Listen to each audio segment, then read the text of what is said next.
Il y a deux musiques seulement, c'est Requiem for a Dream et la musique de Saw. Et si tu mets une autre musique que ça, qu'est-ce que tu regardes? Petite vidéo de Kemar à l'ancienne.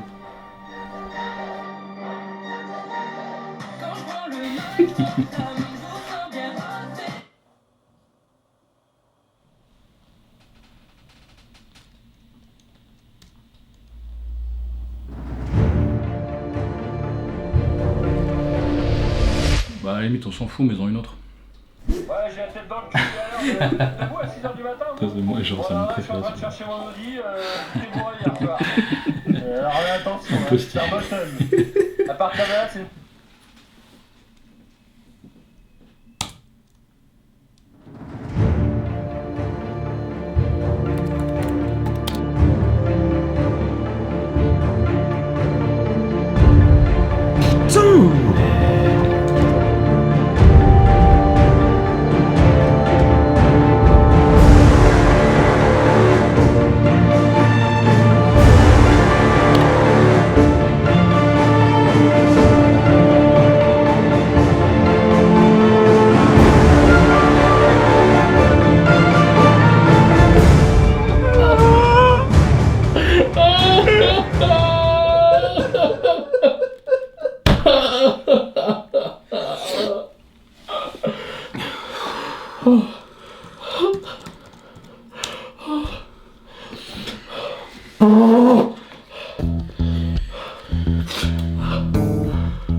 Salut, c'est Mr. J-Day et aujourd'hui on va parler d'un sujet qui vous concerne tous. Dans cette vidéo on répondra aux questions suivantes. Qu'est-ce qu'un Content ID? Quelles sont ses limites? Pourquoi le contenu que vous regardez sur YouTube est souvent illégal? Ou encore pourquoi Vincent Bolloré doit 400 € à Ganesh 2? Et je précise que cette dernière question est totalement sérieuse. Pour cela, nous serons accompagnés de Gabriel Ragix, citoyen mécontent, et Vincent Bouygues, directeur de chaîne de télévision, de maison de disques, de société de production et de distribution pour le cinéma, d'un grand éditeur de jeux vidéo, de l'épicerie en bas de chez toi, de l'amicale de pétanque de... Enfin voilà, bienvenue dans le 8e épisode de Culture Tube.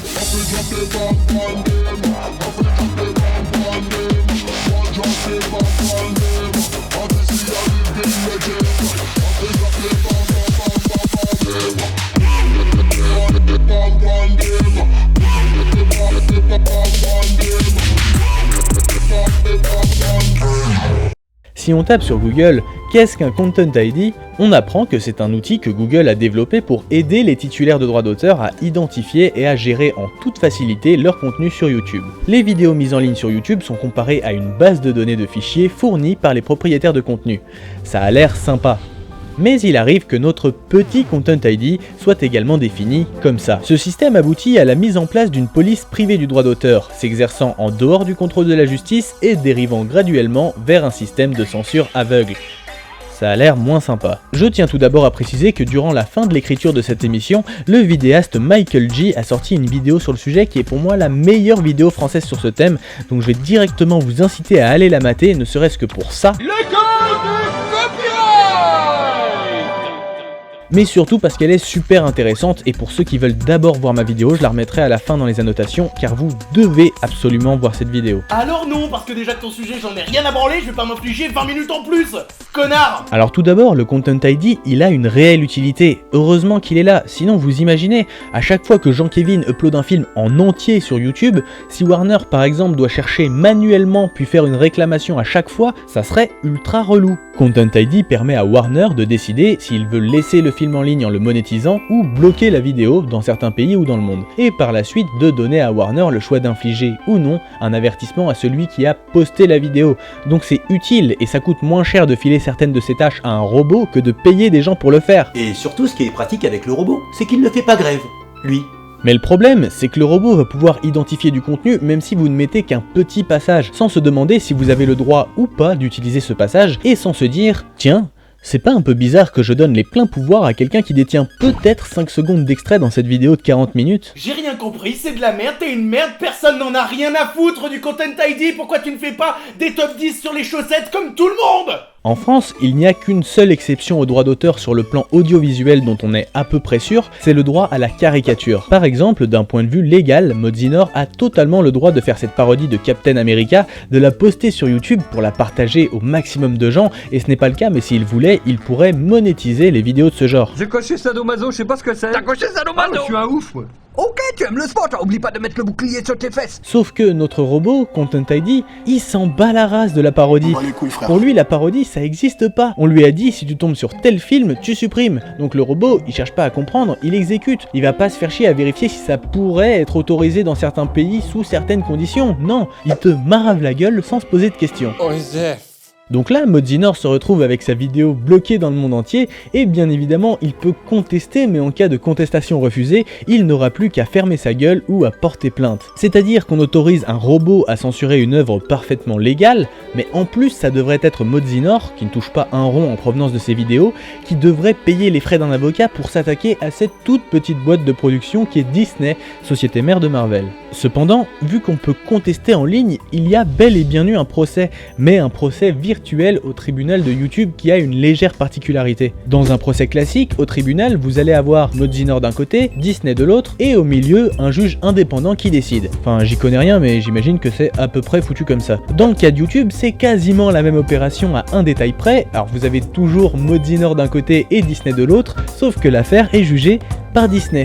C'est Disney qui va décider si l'œuvre de Mozinor a le droit ou non d'exister, et ce, sans avoir à se justifier sur sa décision. Et si t'es pas d'accord avec ça, t'as qu'à aller faire un crédit à la banque pour contester cette décision devant un vrai juge. Et l'argument de tous ceux qui défendent ce système de Content ID, c'est que c'est un outil formidable qui permet de gérer ses droits d'auteur de manière automatique, alors ils vont vous dire... Donc bon, vous nous envoyez navré, vraiment, hein, mais on ne peut rien pour vous, vous êtes ce qu'on appelle un dommage collatéral. Et pour terminer sur la parodie, on ouvre notre page L'instant rigolo du Content ID, MDRPTDR. L'instant rigolo du Content ID, il va te niquer ta mère. pour vous parler d'une parodie de Robocop par le site La Quadrature du Net, où le sujet était justement les excès du droit d'auteur, l'atteinte à la liberté d'expression, les abus du copyright, etc. Et forcément, vous vous en doutez, la vidéo a été bloquée partout dans le monde par ce petit robot alors qu'elle était complètement légale. C'est assez grave, surtout que pour que YouTube remette la vidéo en ligne, ils ont dû attendre plusieurs mois alors qu'il n'y avait aucune raison que leur parodie soit bloquée. On peut en plus se demander où est la limite de la parodie. On voit que pourtant les mash-up et les détournements n'ont pas vraiment le statut juridique de parodie. Le rapport Lescure, qui date de 2014, conseille d'encourager et de sécuriser les pratiques transformatives pour que les détournements, les montages, les YouTube poop ou encore les mash-up puissent être officiellement légaux. Mais en même temps, ce rapport recommande aussi de généraliser le Content ID qui serait, paraît-il, un excellent outil. La grande question qu'on peut ensuite se poser, c'est est-ce qu'à part pour parodier, on a le droit en France d'utiliser des extraits sans autorisation pour créer une vidéo sur YouTube? Eh bien, on sait pas. Pour beaucoup non, pour quelques-uns oui, et pour d'autres on peut pas vraiment savoir. D'abord, il y a l'article L122-5 du Code de la propriété intellectuelle, le fameux, qui indique que la loi autorise l'utilisation de l'œuvre divulguée sans autorisation de l'auteur dans les cas suivants, sous réserve que soit indiqué clairement le nom de l'auteur et la source, les analyses et courtes citations justifiées par le caractère critique, polémique, pédagogique, scientifique ou d'information de l'œuvre à laquelle elles sont incorporées. Sauf que cet alinéa ne s'appliquerait pas aux œuvres audiovisuelles. Il ne précise pas clairement que les images animées n'ont pas le droit à l'exception de citation, mais on peut tout simplement penser que le mot citation ne peut pas concerner un extrait, puisqu'un extrait de vidéo, c'est pas une citation, c'est un extrait. Et voilà, du coup c'est pas le même mot. Par conséquent, puisqu'on ne peut pas légalement utiliser des extraits vidéo pour analyser ou critiquer, on en arrive à ça. Mes créations sont hors la loi. Mes créations sont hors la loi. Mes créations sont hors la loi. Mes créations sont hors la loi. Mes créations sont hors la loi. Mes créations sont hors la loi. Mes créations sont hors la loi.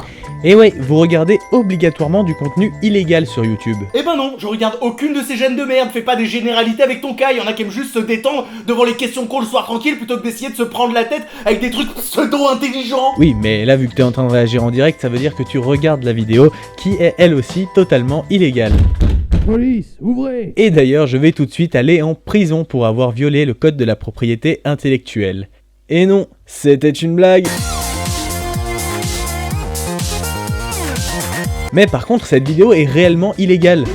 Parce que si on peut pas utiliser d'extraits pour faire du décryptage, bah ça veut dire que les extraits que je diffuse peuvent être considérés comme des copies pirates des œuvres originales. Et regardez, si on check au début d'un DVD au pif, d'un point de vue purement théorique, je suis passible de 3 ans d'emprisonnement et de 300 000 € d'amende. 300 000 €? C'est 2 heures de boulot, hein.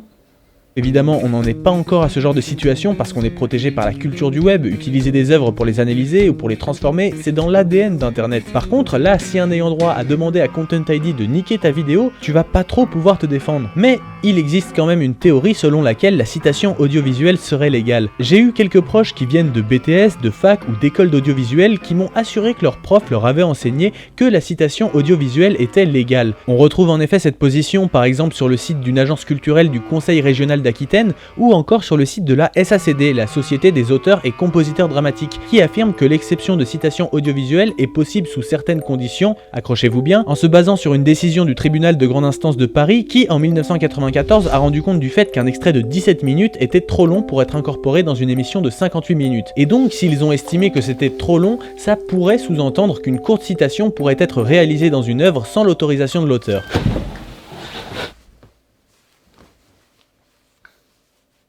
Bref, il y a des flous juridiques, c'est le bordel, on sait pas exactement qui a le droit de faire quoi, et c'est pour ça que Link the Sun, Seb Lafride et moi, on galère autant avec Sony Music. Parce que, rappelez-vous, on est passé par le super tribunal de YouTube, hein, on était donc tous les trois d'un côté, Sony Music de l'autre, face à un juge, sauf que le juge, bah c'est Sony. Rappelez-vous que les ayants droit peuvent aller jusqu'à vous balancer un avertissement, soi-disant contrôlé par YouTube, mais parfois totalement abusif, comme dans le cas de Julien Méniel que je vous avais détaillé dans mon avant-dernier épisode. Alors comme au bout de 3 avertissements, votre chaîne est supprimée, vos vidéos sont supprimées et vous n'avez pas le droit de créer d'autres comptes, les ayants droit peuvent tout bonnement censurer n'importe qui sur YouTube sans passer par la justice. Je confirme, c'est bien pratique d'ailleurs. C'est ainsi qu'un ayant droit comme Sony Music peut décider, donc sans passer par la justice et sans se justifier, de bloquer mes vidéos, celles de Link the Sun, de Seb Lafrite, ou de récupérer l'intégralité des revenus générés par ces vidéos. Moi je trouve ça bien d'avoir le choix entre la censure et le vol des revenus. Parce que dans les deux cas finalement, on est gagnant, c'est win-win. Depuis le mois de décembre, l'analyse de clips dont je suis le plus fier, celle sur Charlie Bell qui est également la plus longue, est bloquée sur YouTube dans le monde entier. Pourtant, le jour de la sortie de cette vidéo, la chaîne de Charlie Bell a enregistré son plus grand pic d'abonnés et de vues, et la principale intéressée a déclaré au sujet de la vidéo « LOL non, c'est marrant ». Et depuis ce mois de décembre 2015, je contacte Sony Music France en leur demandant de débloquer la vidéo. Je suis même allé plus tard jusqu'à leur proposer de monétiser eux-mêmes l'intégralité de la vidéo, et la vidéo est toujours hors ligne. Je vous avoue que c'est un peu démotivant de voir son travail censuré sur un média utilisé par plus d'1 milliard de personnes. Déjà, se faire piquer l'argent d'une création par YouTube et des ayants droit, ça peut être chiant pour certains, mais c'est beaucoup plus frustrant de se dire que ce que tu fais n'a pas le droit d'exister. Tant mieux, c'est de la merde! Une étude américaine a d'ailleurs démontré que les abus de copyright avaient un effet néfaste sur la liberté d'expression.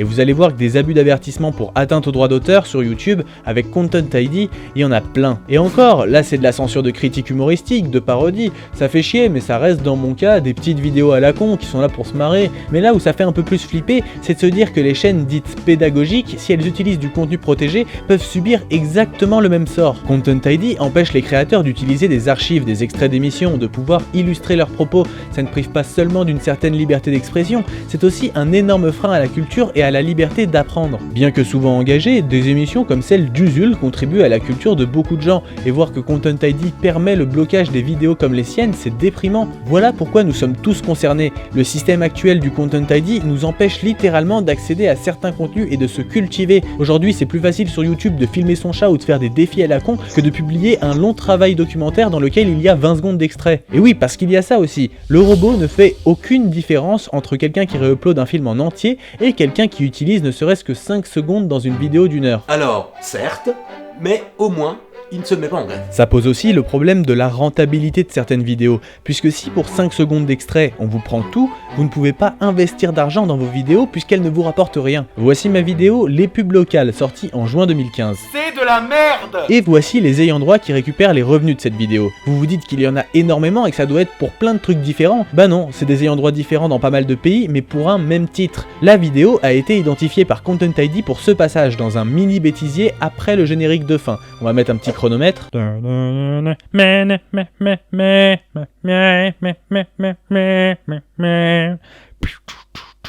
Oui, j'ai dû la refaire moi-même parce que sinon je vais encore me faire niquer. Donc 8 secondes sur ma vidéo qui dure 36 minutes 44, le passage de cette chanson représente donc 0,36% de la totalité de cette vidéo. Et à votre avis, quel pourcentage de revenus je touche sur cette analyse, Norman s'il te plaît ?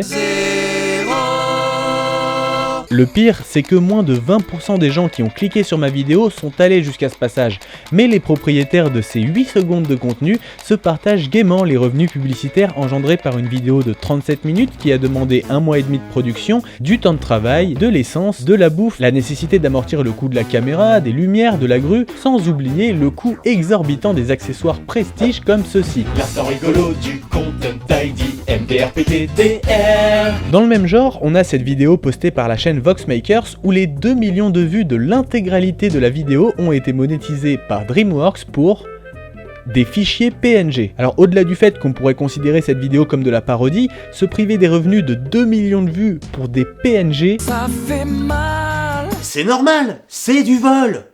Il devrait déjà être content que la vidéo soit toujours en ligne. Qu'est-ce que c'est qu'un PNJ ? En fait, tout ce bordel autour du Content ID, du droit de citation audiovisuelle, de créer de nouvelles œuvres à partir d'œuvres existantes, pouvoir les diffuser, les monétiser, c'est aussi des questions qui sont vachement philosophiques, et on n'est peut-être pas tous d'accord là-dessus. Moi, j'aimerais que les émissions de décryptage comme Le Petit Journal puissent exister sur YouTube sans qu'ils aient à acheter les droits des images qu'ils utilisent. J'aimerais qu'un film comme Le Grand Détournement puisse exister et même être commercialisé par leurs auteurs sans autorisation préalable des ayants droit, et vous êtes peut-être pas d'accord avec ça. Ouais bah non, moi je suis pas d'accord, parce que déjà de base... Je suis pas d'accord, ok ? J'irai même encore plus loin, je vous donne un exemple.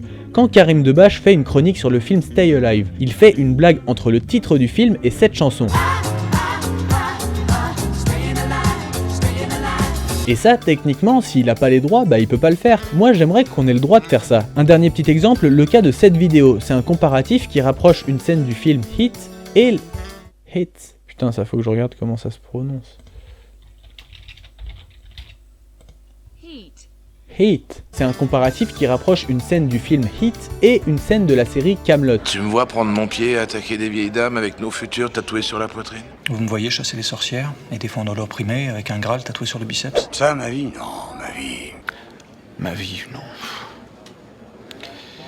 Ma vie. La vidéo n'est pas une parodie, elle utilise presque 100% de contenu protégé, mais pourtant elle apporte une information et ce n'est pas une copie pirate des œuvres en question. Moi j'aimerais qu'elle puisse légalement exister. En tout cas, sans aller jusque là, il est clair que YouTube abuse en donnant autant de pouvoir aux gros ayants droit et si peu aux petits vidéastes. Ils ont carrément signé des contrats qui font que dans certains cas, pour quelques ayants droit, il n'est même pas possible de contester le blocage d'une vidéo sur leur site, même pour un motif légitime, comme la parodie en France. Et YouTube va vraiment très loin avec les citations audiovisuelles. Vous avez peut-être entendu parler des YouTube Space, celui de notre pays a ouvert à Paris en octobre 2015. Il met à disposition des décors, des studios et du matériel de tournage pour les vidéastes. C'est, d'après Google, un lieu dédié à la formation, au partage et à la création. Mais si vos créations comportent des extraits, des citations, vous pourrez toujours tenter d'aller vous faire foutre, mais vous ne pourrez jamais tourner vos vidéos là-bas. L'accès vous y sera systématiquement refusé. Ça aurait été sympa de tourner les interviews de CultureTube au YouTube Space, mais du coup, c'est mort. Vous vous dites que Content ID c'est de la merde et que c'est super mal foutu? Oh là, pas du tout, non. Oh là, non. Et il y a des cas encore plus débiles que tout ce dont je vous ai parlé jusqu'à maintenant. L'instant rigolo du Content ID, il va te niquer ta mère. Après les attentats du vendredi 13 novembre 2015 à Paris, le gouvernement lance une campagne de sensibilisation avec notamment la vidéo « Réagir en cas d'attaque terroriste ». La première réaction à avoir est de s'échapper. Pour cela, identifiez d'où vient le danger pour vous en éloigner un maximum et le plus rapidement possible. Le vidéaste Ganesh 2 fait une parodie de cette vidéo qui s'appelle « Comment réagir face à une chanson de Maître Gims ». C'est d'ailleurs la vidéo la plus visionnée de sa chaîne YouTube. Bouchez-vous les oreilles, accroupissez-vous et marchez à cloche-pied. Cela ralentira le processus de dégradation de votre cerveau. Et Ganesh 2 a reçu un Content ID par... Canal+. Canal+. Comment ça, Canal+. Ok, voici ce qui s'est passé. Les grands propriétaires de contenu, comme les chaînes de télé, fournissent à YouTube une base de données, leurs vidéos quoi. Et Content ID compare ces fichiers avec les vidéos postées sur YouTube. Une chaîne du groupe Canal+, probablement iTélé, a dû évoquer la nouvelle campagne du gouvernement dans une émission et du coup a diffusé la vidéo sur les attaques terroristes, puis a mis l'ensemble de ses contenus dans la base de données. Le robot a alors considéré que la vidéo du gouvernement appartenait à Canal+, et a donc désactivé la monétisation sur la vidéo de Ganesh 2. Il est même possible que le groupe Canal ait lui lui-même touché la majorité des revenus de sa parodie. Forcément, le Content ID a été retiré après contestation, mais au bout d'un certain temps, car durant la période de contestation, Ganesh 2 n'a pas pu monétiser sa vidéo. Or, la plupart des vues sont arrivées durant les premiers jours après la sortie. En monétisant une vidéo qui ne leur appartenait pas, le groupe Canal+, 1,880 milliard d'euros de chiffre d'affaires en 2013, a privé le vidéaste Ganesh 2 d'environ 400 €. C'est du vol. Il a pas eu de bol car peu après ça, pour ne plus se faire engueuler, YouTube a décidé de reverser l'argent généré pendant les contestations aux gagnants des procès virtuels. C'est une avancée minuscule car comme on l'a dit, c'est l'ayant droit lui-même qui juge les contestations, mais c'est une avancée quand même. Nos politiques français aussi s'en prennent plein la gueule avec Content ID, mais il y a un cas où c'était particulièrement injustifié. Vous connaissez sans doute le parti Les Républicains, anciennement UMP.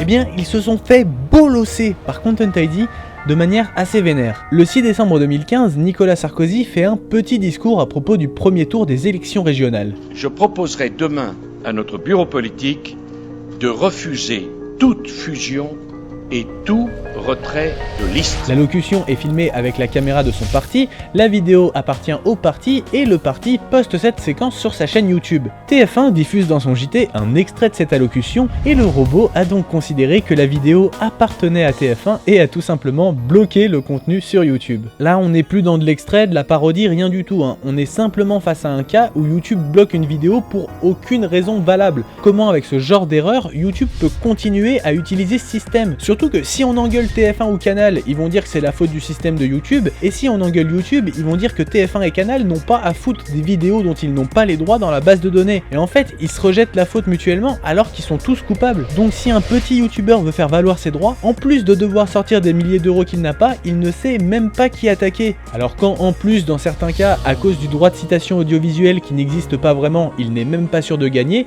bah forcément il s'écrase. C'est hyper injuste et triste de se dire qu'on se passe de pas mal de contenus géniaux uniquement parce que l'exception de citation et la gestion du copyright par YouTube ne sont absolument pas optimisés. Et c'est grave parce que les lobbies des très puissants ayants droit ont de l'influence sur les lois qui passent sur ces sujets et il leur manque vraiment pas grand chose à gratter pour tenter de faire complètement disparaître l'utilisation d'extraits, peu importe dans quel cadre, et techniquement toutes les situations que vous avez vues dans l'introduction pourraient se produire et peuvent déjà se produire. Et pour terminer, on va laisser la parole à nos invités. Non mais, je crois qu'il faut arrêter de marcher sur la tête les gars. Non seulement vous voulez nous piquer les extraits, en plus vous voulez pas qu'on gagne de thunes avec. Nous par exemple à la télé, quand on prend des extraits qui viennent de YouTube, eh bien on les paye. Les auteurs, on les paye. On les paye. C'est arrivé une fois. On a payé en ticket métro, je crois. Ticket de métro ? Restaurant. On me précise que c'est restaurant. Bon bah je vais pas vous mentir, de base moi j'ai pas tout compris, mais il y a quand même un truc sur lequel je suis vachement énervé. Si les vidéos avec des extraits sont bloqués, comment je vais faire pour regarder le show jaune ? Je veux dire, autant Salut les geeks et What the Cut, j'en ai un peu rien à branler, mais le show jaune s'il vous plaît, genre les députés français faites un truc, c'est une question de vie ou de mort, on vaut mieux que ça, bah oui bah on regarde mieux que ça aussi. Combien l'avez donné 3 €. Mais on a payé. C'est comme ça. Quand on prend quelque chose à quelqu'un d'autre, eh ben, on paye. Sinon, c'est du vol. Voilà. De toute façon, Internet, c'est de la merde. Bonjour Kelly Mac. Bonjour. Donc tu t'appelles Lionel Morel. Est-ce que tu peux te présenter en quelques mots ? Alors moi, je suis blogueur. J'ai un blog qui s'appelle Silex, où ça fait plusieurs années maintenant que je regarde les questions juridiques autour de l'environnement numérique. Et je suis aussi à la Quadrature du Net, c'est une association qui défend les libertés dans l'environnement numérique, et notamment sur les questions de droit d'auteur. D'accord. Bon alors tout d'abord, un gros merci parce que tu m'as beaucoup aidé à préparer l'épisode. Je t'ai spammé de questions et franchement t'as été super sympa à ce niveau-là. Donc là on va dire que c'est la dernière ligne droite des questions. Est-ce que tu veux revenir d'abord sur certaines choses que t'as vues ? Est-ce qu'il y a eu des petites imprécisions ? Est-ce que je sais pas, il y a des sujets où tu t'aimerais revenir dessus ? Alors je trouve que c'est une excellente synthèse de la situation, Et sur les questions de droit, je trouve que voilà, ça pose vraiment bien les questions sur la citation, la parodie, et puis la manière dont Content ID perturbe tout ça. Et il y a aussi de super exemples, je trouve, qui illustrent vraiment les bugs de ce système. D'accord, bah c'est gentil. Et est-ce que tu as des trucs sur lesquels tu es moins d'accord, tu aurais des choses à redire ? Moi je trouve que ce qu'il faudrait se poser comme question, c'est pourquoi YouTube a mis en place ce système en fait. Parce que quelque part il y a été poussé, et il y a même été quelque part obligé, parce qu'en fait YouTube c'est ce qu'on appelle un hébergeur sur Internet. Et les hébergeurs, ils ont un souci, si on veut, c'est qu'ils produisent pas directement le contenu qu'ils diffusent. C'est les utilisateurs qui les postent. C'est né avec toute la vague 2.0 du web, un peu au milieu des années 2000. Et la grande question, c'était de savoir, est-ce que ces acteurs-là, il fallait les rendre responsables de tout ce qui arrive sur leur plateforme. Et en fait, là, au début des années 2000, il y a une directive européenne qui a après été transposée par une loi en France, qui a mis en place un système qui dit, ces acteurs-là sont pas directement responsables, ils le deviennent si on leur signale qu'il y a quelque chose d'illégal sur leur site, et qu'ils n'agissent pas vite pour le retirer. D'accord. Et ça, en fait, ça a mis ces acteurs-là dans une position hyper compliquée, parce qu'à mesure qu'une plateforme grossit, elle reçoit de plus en plus de notifications potentiellement de retrait, et si elle doit faire un traitement humain de toutes ces demandes, elle va se trouver dans une situation où elle peut aller au tribunal, et c'est YouTube qui devient frontalement responsable. Donc ils ont mis en place ce système automatisé pour pouvoir aussi résister en fait à la pression de toutes les demandes qui émanaient des ayants droit de retirer les ayants droit qui les ont un peu obligés, qui ont obligé YouTube à mettre en place ce système, ou ça va être plutôt des lois, des pays C'est une combinaison des deux en fait. C'est le fait d'avoir posé ce principe de responsabilité des intermédiaires techniques comme YouTube et le fait que les ayants droit leur ont mis une pression très très forte. Il y a eu des plateformes qui ont disparu comme ça. Il y a eu par exemple Groove Shark qui est une plateforme de musique américaine de streaming. Qui a fini par disparaître parce qu'elle n'arrivait pas à gérer ces questions de plainte des ayants droit. D'accord. Alors chaque semaine, avec Thomas Fourmeux, vous réalisez des compilations de Copyright Madness. Est-ce que d'abord tu peux expliquer ce que c'est ? Alors nous, ça fait plusieurs années qu'on fait une veille sur toutes les dérives, ce qu'on appelle les dérives de la propriété intellectuelle, c'est-à-dire des cas abusifs d'application du droit d'auteur ou d'autres types de droits. Et c'est vrai qu'on fait une sorte de compile toutes les semaines. Quand on a commencé, on pensait pas du tout qu'on allait durer aussi longtemps, et puis toutes les semaines on en trouve plein, donc ça fait maintenant des années qu'on le fait. Et YouTube et Content ID sont vraiment des très bons clients de la rubrique. Par exemple, ce qu'on a vu avec Ganesh 2 et Canal+, ou Les Républicains et TF1, c'est du Copyright Madness ? Ah bah oui, c'est complètement du Copyright Madness. D'accord. T'as d'autres Copyright Madness en lien avec YouTube qui te viennent en tête là ? Ah oui, il y avait le fameux exemple où Content ID avait retiré en fait une vidéo, c'était des chants d'oiseaux. Ils ont fait, alors on va savoir comment en fait dans la correspondance des empreintes, ils ont trouvé qu'un chant d'oiseau ça pouvait être protégé par le droit d'auteur. Ils ont retiré un chant d'oiseau. Et ça arrive très souvent aussi qu'ils retirent des vidéos que les gens tournent chez eux, où il y a simplement un son qui passe en arrière-plan pendant quelques minutes, voilà, une petite fille qui est en train de danser.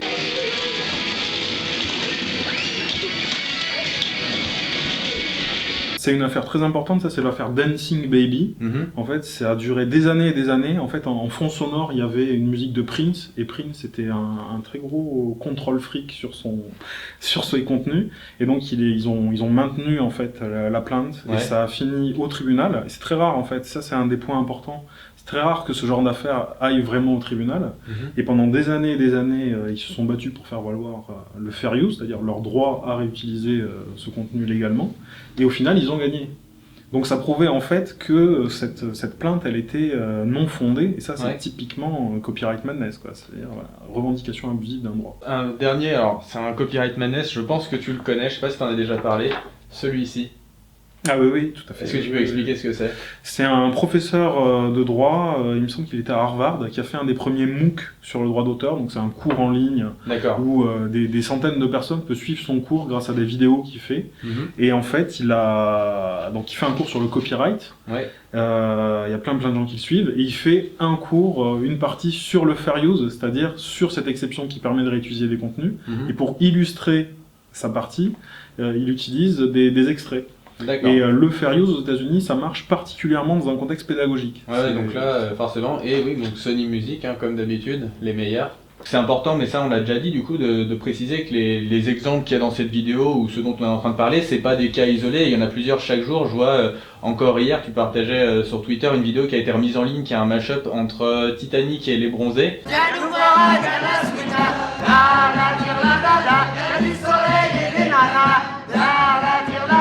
Ça a quand même vachement la gueule d'une parodie, et pourtant ça avait été supprimé, ils ont été obligés de la re-uploader, donc vraiment c'est pas des cas isolés qui se passent de temps en temps, il y en a énormément, et sûrement, voilà, là c'est que ce dont j'ai connaissance, et toi pareil, mais il y en a sûrement énormément plus que ça.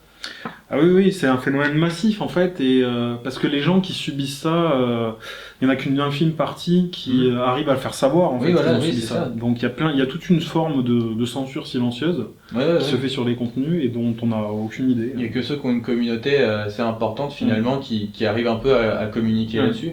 Et ça crée une énorme inégalité, je trouve, dans l'accès à la liberté d'expression en fait. Parce qu'il n'y a que ceux qui sont capables en fait de se défendre qui peuvent essayer de résister. Voilà, qui peuvent essayer de résister et de continuer à créer du contenu avec des citations dedans. Et justement, ceux qui n'ont pas du coup une grosse communauté, ils vont plus oser faire certaines vidéos, notamment à but pédagogique, parce qu'ils savent que c'est compliqué, ou même de la parodie aussi. Dans certains cas, il y en a qui n'osent plus faire des parodies pour les mêmes raisons. Est-ce que justement, au niveau de la parodie, maintenant il n'y a jamais eu de jurisprudence en France pour ce genre de cas sur YouTube?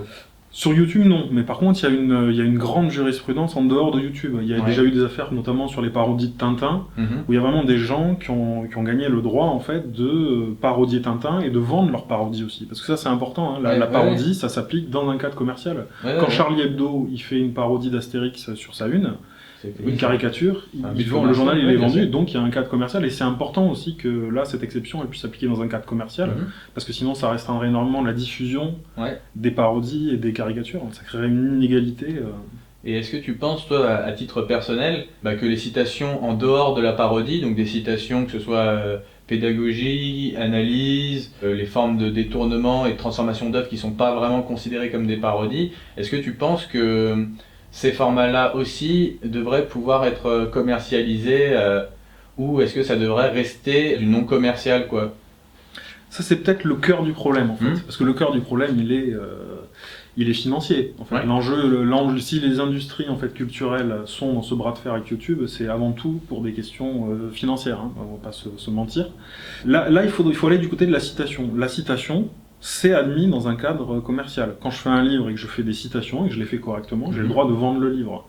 Tous les livres qui sont des essais comportent des citations et c'est comme ça que ça fonctionne. Donc si il y a des réutilisations qui comportent des extraits qui sont assimilables à des citations, moi je pense que ça devrait tout à fait être applicable dans un cadre commercial. Et après, pour tous les détournements transformatifs, il pourrait y avoir la place pour une autre exception. Par exemple, si je fais quelque chose qui ressemble à une fanfiction, par exemple, des choses comme ça, là on n'est plus ni vraiment dans la citation, on n'est pas dans la parodie. Il y aurait peut-être matière à faire une nouvelle exception. Mais sur YouTube, il y a énormément de vidéos, à mon avis, qui sont soit dans la parodie, soit dans la citation. Et puis il y a aussi justement un peu tout ce mélange des genres que YouTube a apporté, parce que c'est beaucoup moins... c'est pas formaté télé, il y en a certaines, on peut pas vraiment les ranger dans une case et dire ça c'est de la parodie, ça c'est de la citation, parce que des fois c'est un peu le tout se mélange. Et justement, je pensais l'extrait que j'avais montré entre Kaamelott et Hit, justement, c'est intéressant parce que on se dit alors comment on pourrait faire rentrer ce genre d'exception sans pour autant que ça laisse, parce que c'est ça aussi le risque, de laisser la place aux ceux qui vont vraiment proposer des contenus illégaux sur YouTube. Il faut pas non plus que le droit de citation leur permette ce genre d'abus. C'est aussi peut-être de ça que les ayants droit ont peur. Oui, c'est sûr qu'ils ont peur de la réutilisation des contenus bruts, sans valeur ajoutée, qui soient vraiment là assimilables à des usages qui sont pas acceptables, quoi. Mais la grosse difficulté en fait que ça pose tout ça, c'est que tu peux pas régler ça avec un algorithme automatique comme Content ID. C'est ça en fait l'énorme problème. C'est-à-dire qu'il y a besoin d'une vérification humaine à un moment donné. Un humain à qui tu montres un extrait qui a pas de valeur ajoutée, il peut le voir facilement en fait. Il pourra le voir très vite. Si par exemple l'extrait que tu as montré, on voit qu'il y a une valeur critique ajoutée qui est hyper intéressante en plus. Mais une machine, elle pourra jamais voir ça. Et du coup, là où on pourrait se dire qu'il y a quelque chose à faire dans Content ID, c'est de rajouter une couche d'humain en fait dans tout ça. C'est-à-dire qu'il pourrait y avoir une couche d'identification automatique à condition que ça débouche vers une vérification humaine. Comment YouTube pourrait savoir quel type de contenu devrait être géré par un humain ? C'est un peu complexe comme question. Je pense que ça peut se jouer au moment de la contestation, ça. C'est-à-dire que quand la personne conteste une identification ou une sanction, pourrait faire une sorte d'appel qui l'amène vraiment à une vérification humaine. Ce qui est déjà un peu le cas en fait. Mais alors dans ce cas-là, on voit que YouTube, comme je le disais, le truc avec Julien Méniel où il s'était fait supprimer sa vidéo et que pourtant ça a dû passer par YouTube eux-mêmes à un moment, et pourtant ils l'ont supprimé quand même, et on voit que c'est parfois totalement abusif. Parce qu'en fait, eux, ils se mettent dans une situation compliquée aussi, c'est-à-dire que quand ils résistent à une plateforme peut résister à un abus, à une demande abusive, hein. Normalement, ils sont même un peu obligés de résister aux demandes abusives. Dans la loi française, en tout cas, il y a un article sur les demandes abusives, qui sont même notamment passibles de sanctions. Là, c'est pas le cas. Mais là, c'est pas le cas parce que le problème, c'est qu'il y a que l'utilisateur qui peut aller faire un procès ensuite. Il y a toujours une incertitude sur qu'est-ce qui est vraiment abusif ou pas. Et on en est toujours...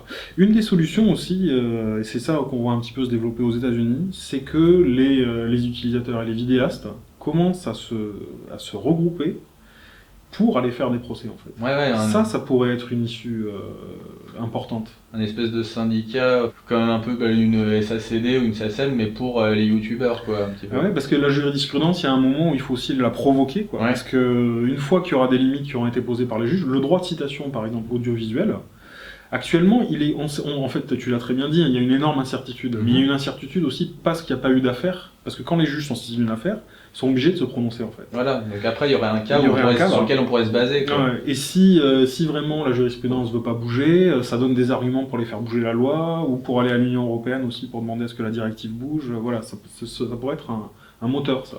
Après le problème c'est que c'est super démotivant, quand on se fait bloquer une vidéo déjà, ça veut dire qu'il faut déjà avoir la motivation de contester virtuellement, mais en plus sur le fait ensuite de s'attaquer à un ayant droit, comme on l'a dit, le droit de citation en France c'est très flou, donc un vidéaste qui s'attaque à un ayant droit serait même pas sûr de gagner, mais déjà on voit qu'aux États-Unis certaines personnes n'arrivent pas à bénéficier du fair use, alors que pourtant chez eux c'est beaucoup plus clair à ce niveau-là, et déjà YouTube passe un peu, on va dire, entre les mailles du filet pour des fois ne pas reconnaître le fair use s'ils se prennent, tant qu'il n'y a pas de procès. Déjà aux États-Unis on a du mal, comment un truc en France où on n'est pas sûr, comment ça pourrait bouger tout ça?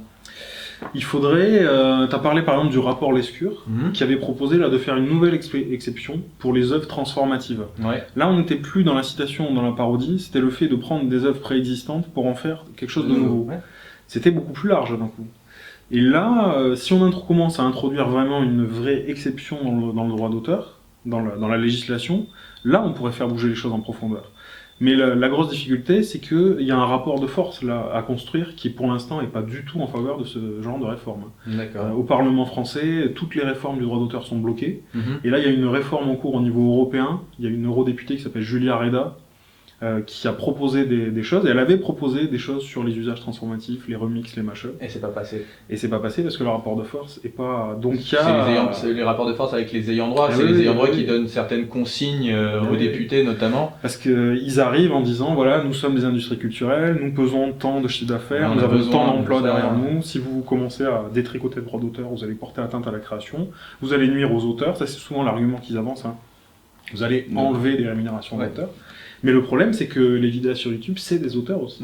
C'est une création au sens propre du terme, mais c'est une création qui n'est pas représentée en fait. Sony Music, justement, moi c'est ce qu'ils m'ont dit sur la monétisation et le blocage, c'est que ça nuisait aux auteurs s'ils ne pouvaient pas être rémunérés pour les extraits utilisés, quoi. Est-ce que justement dans le cas de Sony Music, moi admettons, je décide de leur intenter un procès parce qu'ils bloquent mes vidéos, parce qu'ils les monétisent ou quoi, de combien j'ai besoin pour aller les traîner en justice et pour avoir des chances de gagner? Alors moi je sais pas du tout combien ça coûte les avocats, les trucs comme ça. Est-ce que tu as une idée de ce que ça représenterait pour un particulier comme moi En fait là, ce qui va se passer, c'est que comme tu es dans un cas qui est pas très bien balisé, ça risque de durer longtemps, parce qu'il va y avoir une première décision, quel que soit l'autre ira en appel. Ça va aller en appel, ça peut aller en cassation, ça peut aller même, à mon avis, sur un sujet comme ça peut même aller devant la justice européenne. Ce serait même d'ailleurs le plus efficace, parce que là ça nous poserait la question au niveau européen. Mais ça veut dire des années de procès, donc en fait il te faut des milliers d'euros, soyons clairs. C'est pour ça qu'en fait, à mon avis, on peut pas demander aux vidéastes d'aller au charbon tout seul. Il faudrait trouver un moyen de s'associer, de rassembler des fonds, voilà en fait. Et c'est comme ça que ça se passe aux États-Unis souvent. Il y a des associations en fait de défense des libertés, sur la liberté d'expression, sur les libertés sur internet, qui soutiennent en fait la femme de Dancing Baby. Elle a été soutenue, elle n'est pas allée toute seule au procès. Et là il y a peut-être quelque chose à construire, quoi. Je pense qu'on arrive à un stade où la réforme par la loi, elle a plus ou moins échoué en fait. Et la dernière carte à jouer dans une échéance, on va dire, de quelques années, c'est peut-être de faire un procès. Donc il y a des risques, mais ça vaut peut-être la peine de le faire. Ce qu'on peut se dire, c'est que si jamais un jour les producteurs en fait, arrivent à un accord avec YouTube, là, ça pourra en fait faire une sorte de bouclier, en fait. Carrément. Et ce serait peut-être la meilleure issue, mais là ça demande aussi des négociations, on imagine, entre ces acteurs-là qui sont compliqués, quoi. Le problème, justement, quand c'est que ce soit ce genre de négociation où on parlait tout à l'heure d'un procès qui s'étendrait sur plusieurs années, c'est que justement sur YouTube, on est un peu pas dans un cadre instantané, mais on est quand même dans quelque chose de rapide, dans du plus ou moins consommable selon les vidéos. Mais ce que je veux dire, c'est qu'en général, c'est pas comme un long film où on va pouvoir attendre un certain temps. Enfin, moi je vois par exemple dans le cas de mes analyses de clips, c'est drôle si j'analyse un clip qui est sorti il y a 2-3 mois, mais si le machin sort 4 ans après, ça sert un peu à rien. Donc il y a aussi tout ce problème de la longueur des procédures qui décourage encore une fois certaines personnes. Et oui, et puis on peut pas vous demander à un vidéaste qui fait des vidéos seul ou en petit groupe d'aller négocier les droits, parce que la solution sinon ce serait ça, d'aller négocier les droits auprès des producteurs, auprès des auteurs, etc. Mais ça, on sait bien que ce régime-là d'autorisation préalable et négociation, il n'est pas applicable à la vitesse dont les choses se font sur Internet, quoi. Et YouTube aimerait peut-être mettre en place, alors je sais pas dans combien de temps ça va se faire, mais peut-être un système de répartition qui pour l'instant n'existe pas vraiment, sauf exception, mais un espèce de système de répartition en forme de pourcentage. Est-ce que tu penses que ça pourrait être intéressant, ou est-ce qu'à l'inverse, justement, ça pourrait encore générer de nouveaux abus qu'il n'y avait pas avant ? Ça pourrait être une solution. Alors, moi, on l'a vu là, par exemple, on a vu dans la musique, il y a des plateformes, il y en a une qui s'appelle Dubset, par exemple, qui a affaire avec Apple Music et qui se charge de négocier des droits sur des extraits musicaux pour que des DJ puissent faire des remixes, par exemple, et qui ensuite fait affaire avec Apple Music pour créer une chaîne d'intégration légale d'extraits. Voilà. Et là, il y a tout un système de répartition après des sommes entre les différents ayants droit, et le DJ a aussi une part aussi dans le système. Donc ça, ce serait une manière de réorganiser le système sur une base purement contractuelle. Il n'y a pas besoin de la loi là dans ces cas-là. Et je pense qu'à la base, YouTube, quand ils ont fait Content ID, ils avaient l'espoir que ça finisse comme ça. Parce qu'il y a des cas où ça a marché quand même. On se rappelle le Gangnam Style, par exemple. Et alors comment... Ben, c'est comme ça en fait que ça a marché, c'est-à-dire que le Psy et son producteur ont accepté en fait la diffusion du contenu, et voilà, donc là, quand on t'a dit, il a servi à faciliter la diffusion plutôt qu'à aller mettre des sanctions. Et je pense pas qu'ils aient beaucoup à s'en plaindre, parce que ça a généré énormément de revenus de cette manière-là, quoi. Après, le système de répartition, justement, si c'est dans les cas d'analyse ou ce genre de choses, il y aura toujours le problème est-ce qu'on considère que un ayant droit de l'œuvre originale devrait être rémunéré ou pas, et si oui, à quelle somme, et c'est là peut-être qu'il y aura toujours des conflits qui vont perdurer. Et puis il y a une chose, la signification est complètement différente. Si on accepte un système de répartition, bon alors on est dans un système économique, mais ce que donnaient avant les exceptions comme la citation ou la parodie, c'est que ça nous donne une liberté en fait. Et c'est pas du tout la même chose d'avoir un droit qui nous est octroyé par une plateforme, qui peut changer, qui peut être supprimé, et qui nous donne aucune garantie, que d'avoir une liberté qui nous est garantie par la loi en fait. Et moi c'est pour ça que je quand même reste très attaché au fait de continuer à militer pour que la loi change, parce qu'on est en train en fait d'accepter un recul des libertés que les auteurs de l'écrit avaient quand ils faisaient leurs citations et leurs critiques, et qu'on est en train de perdre dans les autres médias, quoi, et surtout sur Internet. Mais justement, est-ce que le fait que, comme YouTube, c'est un média qui est totalement privé, est-ce que justement, d'une certaine manière, ils n'ont pas plus ou moins le droit de faire ce qu'ils veulent à ce niveau-là, parce que voilà, tu viens chez moi, bah, ici les règles c'est comme ça et pas autrement. Dans quel cadre ils peuvent justement passer outre les lois et dire ouais mais nos conditions générales d'utilisation c'est ça, c'est ça, c'est ça. Est-ce que c'est la loi prime quand même au-dessus de leur... Enfin je sais pas, est-ce que tu vois ce que je veux dire? Ah ouais, mais ça c'est un des énormes problématiques d'Internet aujourd'hui, quoi. C'est-à-dire qu'on sent qu'il y a carrément là un conflit entre les plateformes et les États, et chacun essaie d'imposer sa loi en fait. Pour l'instant, normalement quand même, les États ils gardent le dernier mot, et ils sont en mesure de mettre en place des règles qui s'applique aux conditions générales d'utilisation et qui domine normalement cette couche-là. Ils font un peu office de service public en quelque sorte. Alors ça vaut par exemple en matière fiscale, ça vaut en matière de liberté d'expression, ça vaut en matière de protection des données personnelles. Mais le problème c'est que les acteurs type YouTube, ils ont réussi à avoir une puissance aujourd'hui financière à tout, qui les met presque en position, et souvent même en position de contourner.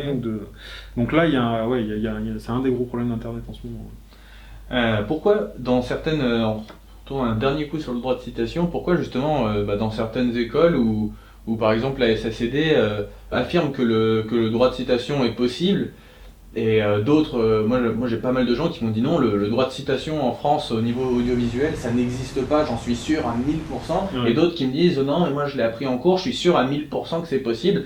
Comment ça se fait que déjà les gens soient aussi sûrs d'eux, de trucs contradictoires? Parce qu'en fait, on a souvent l'impression que le droit, c'est noir ou blanc. Alors en fait, c'est beaucoup plus compliqué que ça, il y a beaucoup de gris dans le droit. Là, pour la citation, ce qui se passe, c'est qu'il y a déjà en fait des juges, parce que les juridictions, les tribunaux, ça s'organise un peu comme des poupées gigognes avec des niveaux, quoi. Il y a déjà des juges de premier niveau qui ont admis, ou qui ont paru admettre la citation audiovisuelle. Donc on pourrait se dire que ça existe. Mais le problème, en fait, c'est qu'il y a des juges supérieurs, les juges d'appel, et au final, tu as la Cour de cassation qui domine tout ça. Et on n'a pas de décision de la Cour de cassation, formellement à ce jour, qui nous dise oui à 100%, c'est bon, il y a un droit de citation audiovisuelle. Donc en l'absence, il n'y a que les juges qui peuvent avoir le dernier mot en droit, quoi. C'est eux qui détiennent en fait le pouvoir de fixer les règles. Tout le reste, c'est des opinions plus ou moins valables, quoi. D'accord. Donc du coup, tant qu'on n'a pas une décision en bonne et due forme de la Cour de cassation, on ne peut pas savoir s'il y a vraiment un droit. Il restera une incertitude. Donc là, pour l'instant, on sent qu'il y a quand même une pression de certains juges des tribunaux inférieurs qui voudraient l'admettre, ou qui pensent que ça pourrait être le cas. Mais voilà, ce qu'ils vont suivre derrière. Voilà, ce qu'ils vont suivre derrière. Et en plus de ça, après, tu as des tribunaux européens qui eux aussi quand même poussent de plus en plus pour que la citation soit admise pour tous les types de médias. Parce que normalement, au niveau des directives européennes, la citation, elle n'est pas limitée au texte, quoi. Voilà. Donc normalement, ça devrait être applicable aux autres types de médias, mais il reste à avoir des décisions de justice en dur qui nous disent que c'est bon. Petite dernière question, on va dire, sauf si tu as d'autres thèmes sur lesquels tu aimerais qu'on revienne ou... Il y a juste un truc qui, quand même, c'est ce qui nous arrive avec YouTube, c'est le prix à payer quand même aussi des plateformes centralisées. Ouais. C'est-à-dire que moi, une génération quand même qui a connu aussi le web décentralisé, tu vois. Et le passage d'un web décentralisé où on avait chacun nos sites internet de diffusion, etc., au web avec les plateformes et les réseaux sociaux, c'est lui aussi qui a engendré tous ces problèmes. Et moi je suis assez intéressé de voir qu'il y a des vidéastes aussi qui commencent à remettre des vidéos sur leur site, qui essaient d'avoir une complémentarité entre la visibilité que donne YouTube, mais aussi réhéberger ces vidéos soi-même sur un site, etc. Et ça je pense que c'est important aussi comme stratégie à avoir, quoi, d'essayer de reprendre le contrôle sur l'hébergement, sur la diffusion, et de pas s'en remettre uniquement à des plateformes centralisées qui vont toujours nous poser ce genre de problème, quelle que soit l'évolution de la loi, il y aura toujours ce problème de la centralisation qui va rester.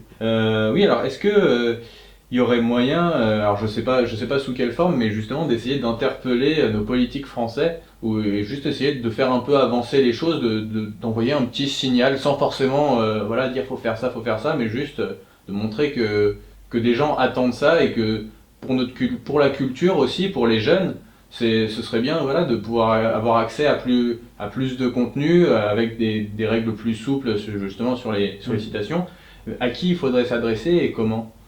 Alors ça, moi je pense que c'est vraiment très important de le faire, parce que là on a vu dans les dernières lois qui ont été votées notamment au Parlement, il y a une force de frappe des industries culturelles et des représentants des auteurs sur les politiques qui est vraiment énorme, c'est-à-dire ils ont vraiment les moyens de s'adresser à eux, de les rencontrer, et donc les hommes politiques, ils ont une vision d'internet aussi qui est pas forcément très en phase avec les usages, quoi. Ouais. Et ils entendent un seul son de cloche, donc appeler les députés, essayer de leur écrire, ça a une vraie incidence en fait. Nous à la Quadrature du Net, on fait des campagnes, et on incite en fait les internautes à appeler les députés, notamment on a mis en place un système qui s'appelle le Piphone, qui est un système de voix sur IP pour appeler gratuitement ses représentants, et il y a plusieurs fois où ça a pesé quand même dans la décision, et mine de rien, un député, si vous demandez à lui parler au téléphone voire même à le rencontrer. C'est des choses qu'ils font assez volontiers. Ils ont aussi des attachés parlementaires. Ils peuvent vous entendre. Et ça a un impact réel. D'accord. Donc après, les gens qu'on peut interpeller, il y a son député. Voilà, quand on est dans une circonscription, aller voir le député de son département, de sa circonscription, ça marche. On peut aller voir plus particulièrement ceux qui sont à la commission des affaires culturelles. C'est eux qui examinent en premier tout ce qui touche au droit d'auteur, on va dire. Et après, il y a le ministère de la Culture aussi, qu'il ne faut pas hésiter ministère de la Culture à écrire ou quoi. Alors, c'est plus facile quand même d'entrer en contact avec les députés qu'avec les ministères qui sont quand même un peu des forteresses. Et est-ce que, justement, ce thème-là du droit de citation en général, de tout ça, est-ce que ça concerne, pour parler des ministères, plus le ministère de la Culture ou justement le ministère de l'économie et, alors je sais plus ce que c'est exactement, et du numérique, il me semble, c'est quelque chose comme ça. Il y a notamment, je pense à Axel Lemaire, qui est secrétaire d'État au numérique, justement, et qui a l'air d'être un peu plus à l'aise, on va dire, avec ce genre de sujet. Est-ce que ça pourrait être aussi une solution, en complémentarité de s'adresser au ministère de la Culture et aux députés, d'aller vers ces personnes-là, qui en plus donnent la volonté de donner plus de liberté aux petites entreprises, justement, et face à d'énormes ayants droit, ce serait une façon pour les petites entreprises d'avoir plus de flexibilité pour les petits youtubeurs, justement. Est-ce que ce serait possible de s'orienter aussi vers eux? Ouais, tout à fait, ouais. Traditionnellement, en France, dès qu'il y a une question de droit d'auteur, le ministère de la Culture va intervenir. Il se considère comme étant le ministère du droit d'auteur. Moi, ce qui me fait toujours un peu bondir, parce que il devrait être aussi le ministère du public, parce que voilà, le public c'est aussi important que les créateurs, c'est les deux faces d'une même pièce. Voilà, mais c'est vrai que là, il y a un secrétariat d'État à l'économie numérique, c'est là où est Axel Lemaire, et récemment elle a fait une loi qui s'appelle la loi République numérique, où il y a des aspects qui touchent au droit d'auteur, et qui ont plutôt été dans le sens d'une ouverture, on va dire. D'ailleurs, la question de la citation audiovisuelle, elle avait été posée, elle a été écartée dans les débats. Donc ça vaut le coup quand même d'essayer aussi à ce niveau-là. Et puis c'est vrai que comme tu dis, là, l'aspect économique il est important, parce que c'est sûr que les industries culturelles, elles ont un poids économique, mais il arrivera un moment, et il arrive déjà à mon avis un moment, où la rémunération des créateurs type vidéastes sur YouTube, c'est aussi un enjeu économique. Parce qu'on sait très bien qu'un créateur, pour qu'il puisse se développer et puis vraiment produire, il faut qu'il gagne une indépendance, il faut qu'il ait une rémunération. Et ça, les mécanismes de rémunération des créateurs sur Internet, c'est un vrai sujet aussi. Et c'est un sujet économique. Moi, je vois justement sur le côté économique que c'est assez difficile. Moi, je fais pas de placement de produits, de trucs comme ça, et je vois que pour que mes vidéos soient rentables, en plus, c'est des vidéos qui coûtent de l'argent en général. Je suis dans la montagne, j'ai des petits décors, des accessoires, des machins. Je vois que c'est difficile dès qu'une vidéo a plus de monétisation. Ça peut vraiment faire un gros trou dans la caisse, voire ça fait vraiment produire des vidéos à perte. Et c'est pour ça aussi que c'est une question, alors certes, ça reste une question de culture, de droit d'auteur, mais il y a aussi une question économique. On va dire que, encore une fois, tout est lié. Ouais, et puis la liberté d'expression, elle est aussi dépendante des conditions économiques. C'est avec un système comme on a actuellement. Donc si je suis une chaîne de télé, une chaîne de radio établie, je vais pouvoir avoir ma liberté d'expression parce que j'ai tout un système qui me soutient, quoi.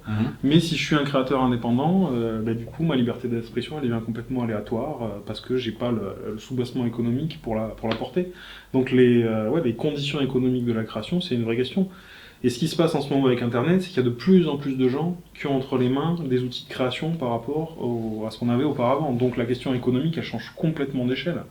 Il faut trouver un moyen de financer de plus en plus de créateurs et de leur donner les moyens d'avoir une indépendance, de gagner des compétences, d'acheter du matériel, etc. Donc et ça, moi je trouve que si le ministère de la Culture devait s'intéresser vraiment au vrai sujet, ça c'est le vrai sujet de demain en fait. Comment on fait pour qu'il y ait une plus grande part possible de la population qui a accès aux moyens de création, qui a aussi les moyens économiques de créer, quoi. Oui, puis ça permettrait justement qu'il y ait moins de monopole de quelques ayants droit qui gèrent l'intégralité de notre culture. Ça permettrait, en tout cas sur Internet, d'avoir encore beaucoup plus de petits particuliers et d'avoir plus de diversité tout simplement dans la culture. Tout à fait, ouais.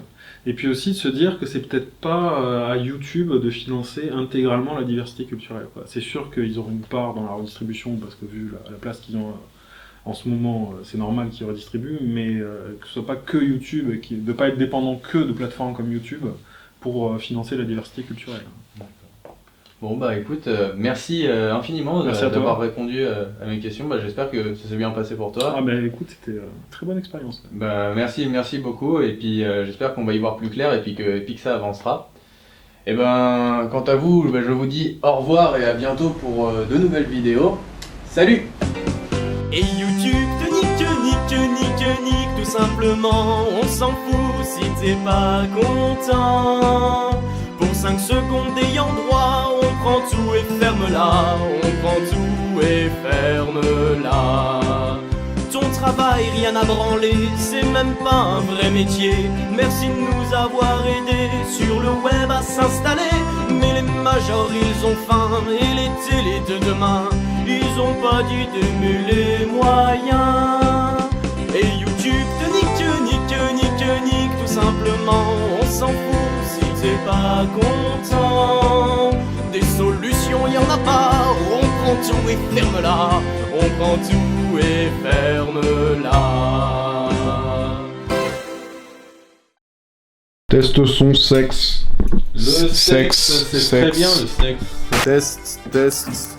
Sexe anal. Il y a un petit vibreur là. Tu ne cacherais pas un gros bon Michel des familles? Peur, ouais. Peur.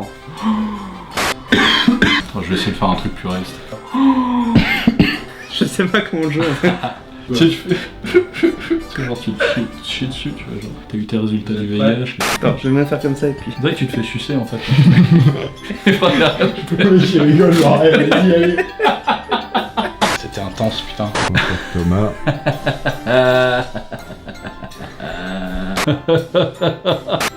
C'est marrant.